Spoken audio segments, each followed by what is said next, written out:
Hey guys, welcome to the YouTube channel. I'm joined today, before me, with Twitch.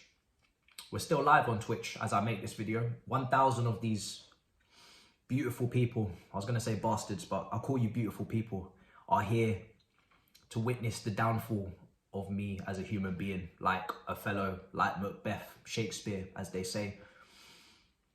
I can't even cry. I don't have any tears left. They've drank them all. The guys on Twitch have drank all of my tears. I don't have any left. I'm having some apple juice. I'm exhausted. I'm drained. I'm distraught. I feel disrespected. I feel a lot of things. And if I'm being completely honest, we deserve to lose that game. I really hope I don't see any excuses in the post-match. I don't know where to start. I mean, I can start with the way we played from the beginning. It was a brilliant beginning. First 25 minutes out the blocks, back and forth, creating opportunities. Sterling got his goal. You all saw it. Wonderful. We think we're moving. Mason Mount's picking up the ball in the pockets, creating chances, set up Sterling again, left foot, just bumbled a little bit. Ziyech getting on the ball, switching the play, looking good. Everybody's saying this is liquid football. Everybody's saying the back four. I'm having to firm this one. Yeah, that's right. I'm keeping it strong. I see you in the live chat. Tough, long day. Lord of mercy. As I say, Ziyech getting on the ball. This is the same team that Timo Werner cooked against. Can I remind you? This is Southampton. An average Premier League team. Relegation candidates. Not an incredible transfer window. Always give you chances. Always play open. The same team that was bantering Bournemouth on Twitter over a 9-0 defeat, saying, this is us, we can relate. This is the same team. And we have managed to lose this game comfortably, by the way, to them. And it's once again due to our own demise and our own issues. And like I said, we'll start with Kai. We'll go from the top. You missed two massive opportunities. Two huge opportunities. I'm afraid you don't have the minerals, bruv, in this game. You don't have the minerals in this game. You don't have the minerals. You're going to have to be handing out the minerals on the bench. The water to Broja. You're going to have to hand out the water to Armando Broja because Broja has to start the next game. It's as simple as that. You can link up play, win some aerial duels, which in some games you have, some games you haven't, but you have to score the goal. When the chance comes, when we dominate, we need to be 2-0 up. When we have an opportunity, great pass from Ziyech, switches to play, left foot, Kai doesn't take it. Header, free header, over the bar. 15 Premier League goals is what I wanted for this guy. We are now 5 games in, no goals. 32 left. So you're going to have to score a goal every other game. So good luck with that one. Mason Mount, Ziyech, Ruben Loftus-Cheek. I feel like I can put them all into the same category. 4-2-2-2 formation. They were good in the half spaces in the first 25 minutes. They were looking dangerous. They were creating opportunities. Mason Mount looked better. I'm not going to blame him for the goal. The second goal. I know people are getting onto him for losing the ball, but we were on a counter-attack. And you know, I talk about Mount very honestly. I think Yunus was pretty spot on in his video as well. That was on Twitter. But he was better today. He created opportunities. But him losing the ball that high up the pitch should not result in us conceding a goal. And to be quite honest and brutal, Jorginho Aspilicueta, atrocious for that goal. Jorginho, this is a player that, for me, shouldn't even have to start this game. He shouldn't be starting after playing playing with 10 men against Leicester, having to do more running, more athleticism. He should not be the only DM that we have. And he's not even a traditional DM. I've said it so many times. We spoke about it with Monstar. We spoke about it with Goonie. We spoke about it on YouTube last week after Leeds. We needed and had to sign a DM for the balance. For moments like that, he was dribbled past way too easily, bodied completely, and he wasn't even outdone by a rainbow flick. If you're going to get dribbled past, let it be Neymar, let it be a rainbow flick, let it be some audacious Saint Maximin madness. I want it to be Saint Maximum. I want it to be outrageous. I want it to be something wild that bamboozled you, that had you in a fugazi, that had you discombobulated. But I don't even know who even got past you, because his name just doesn't stand out to me, because he's just not that guy. Whoever went past you is not that guy. This is Southampton. They don't have any player in their team outside Ward-Prowse that I look at and my jaw drops for a second. So you have to make that tackle. And I'm afraid to say, most proper DMs make that tackle. They win the ball back there. And that is why you can't be the long-term solution. And I know people will say I don't criticize him enough. Sometimes I say I feel sorry for him, because he shouldn't even be the only option in DM. We should have signed another DM. It doesn't say anywhere in his contract, don't sign another DM. It doesn't say anywhere in his contract, don't sign someone more physical. Don't sign someone more traditional. Don't sign someone like a Rodri. Don't sign someone like a Casemiro. Don't sign someone like those players. It doesn't say anywhere in his contract. It says be available. And he is more often than Kante and cover. And that's the issue. So that's my spiel there. Aspilicueta, new contract, kumbaya, everybody celebrates, everybody strips off, does a madness, starts wanking off to the contract. But he can't play. So we've given a wage increase, and I love him, captain, fantastic, all these things, la-di-la-di-la. He can't play too many games. So we've extended the contract for a player that we needed to replace at right back. If we're going to play a 4 at the back and Reece James is not fit and he has injury issues, he can't be playing constantly at right back. He's not good enough. Love him dearly. He is not good enough. He's not good enough. He's falling. I feel sorry for Silva.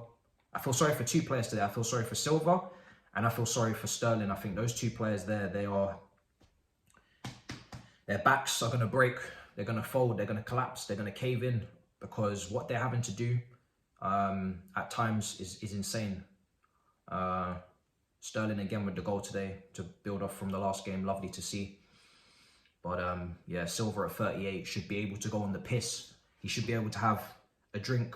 He should be able to spend time with Bella and his kids. He should be involved in title races. He should be able to take the night off away at St. Mary's and say, listen, much love to you, Thiago, but you don't need to board the bus. Stay home, look after your family, play Scrabble, and we'll take it from here, lad. And you go get prepared for the big games. But we can't do that. We have to take this old, aging, class, timeless player who we should be treating with the utmost respect at all times, because he's absolutely unbelievable for his age. And we are running him through the mud, putting him in a position where he's actually exposed even more than he should be because of the lack of balance in midfield. And it's long. It's really, really long. Anybody else in the live chat I should mention? You're here. You're here. You're part of the review. This is going up. Any more you want me to remember? You want me to say? It's a beautiful way to do a review, I think, with the people. Mendy. Wow. I didn't want to blame Mendy for the first goal. I think it's harsh. I didn't even really critique the team too much for the first goal. I think we were playing well up until that point. We were dealing with the set pieces up until that point. The ball comes out. It's a really good shot from Lava. I think Mendy's a bit blindsided for the first goal. I think there's a few too many players in his way. Mason Mount's trying to push out on the analysis at half-time. They're saying Sterling should have dropped back a little bit and maybe stood in between the 2 players outside the box, and then he may have been able to get out. He got a hand to it, but I do think he was blindsided. The second goal, you know, you can only touch the ball so many times and not quite get there, or your hand is too weak and then it still goes in. So it's frustrating.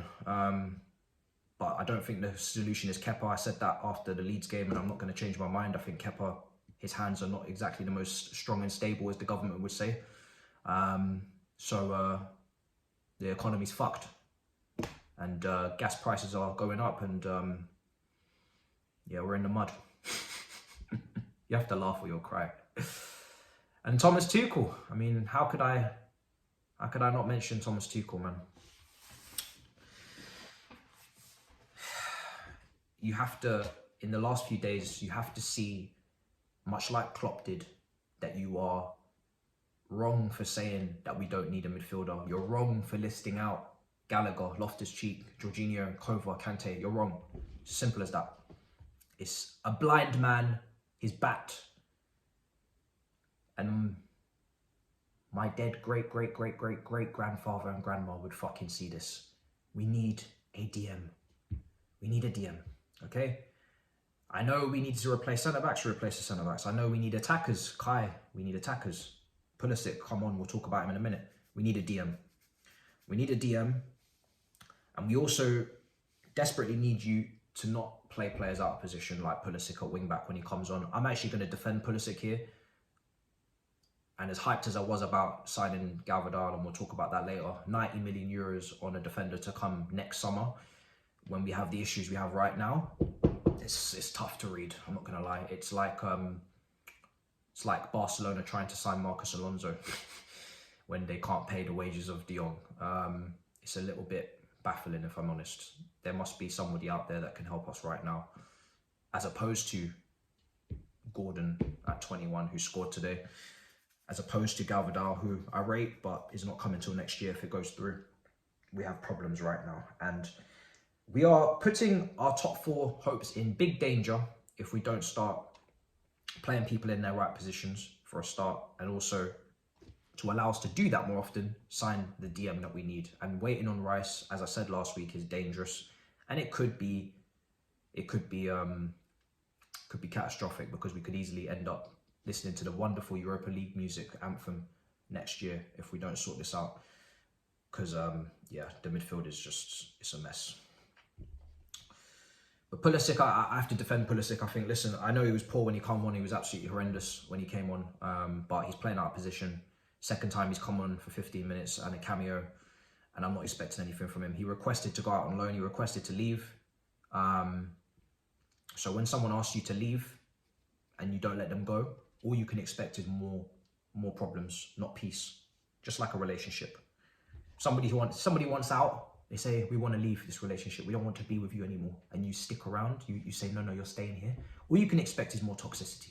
So I don't expect Pulisic to perform.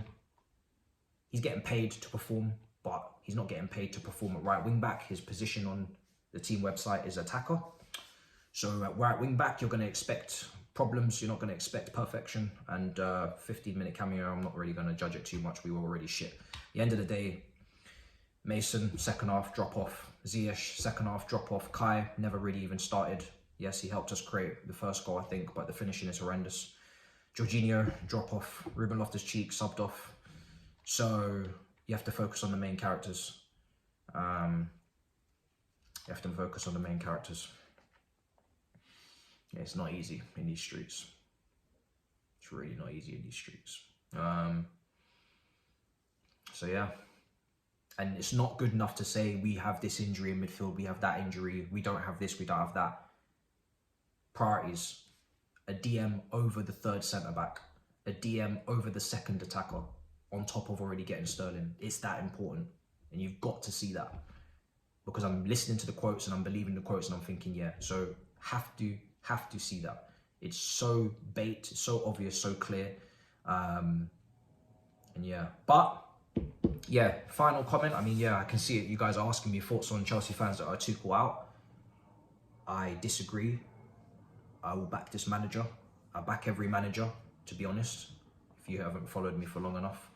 I backed Sarri all the way to the end because I could see what he was trying to do, despite things not being perfect. I backed Lampard all the way till the Leicester game when we lost 2-0 to Leicester. And then I wanted him to leave, respectfully.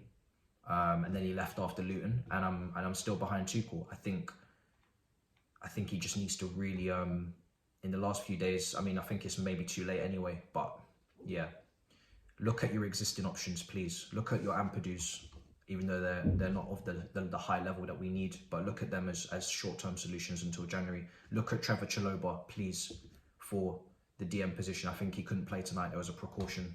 Please look at him in the future. As the games get longer and longer, as we go into the last stages and we need to close games, look at these more physical players that can play in this position, that have already shown that they can play in this position for different clubs. Yes, they don't give you the same build-up players, Jorginho, maybe in the tight spaces, maybe press resistance, but when it comes to defending and protecting a defence, especially if you're going to play a back four, which we saw tonight, if you play a back four, it's not as easy as just putting more attackers on the pitch. For everybody that kept saying, play the back four, play the back four, play the back four, you saw what happened when we played the back four. We more exposed defensively. But this is a team that have conceded 2 against Tottenham, 2 against Southampton, 3 against Leeds, and 1 against 10 men Leicester. So the final thing I have to say is that if our defense is now weak because of whatever, and the attack is already pretty fucked, then yeah, we're in the mud, and that rhymes. So it doesn't really get any better than that. I haven't heard Thomas Tuchel's post-match press conference. I'll have to listen to that at a later date. But yeah, like I said, I back this man. I still believe in Kai, as much as a lot of people won't. I still believe in Mason. I still believe in Tuchel. I still believe in these guys.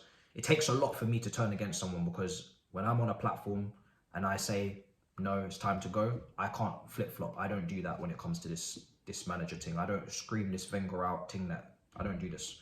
I'm not that kind of guy. But we have things to fix, man.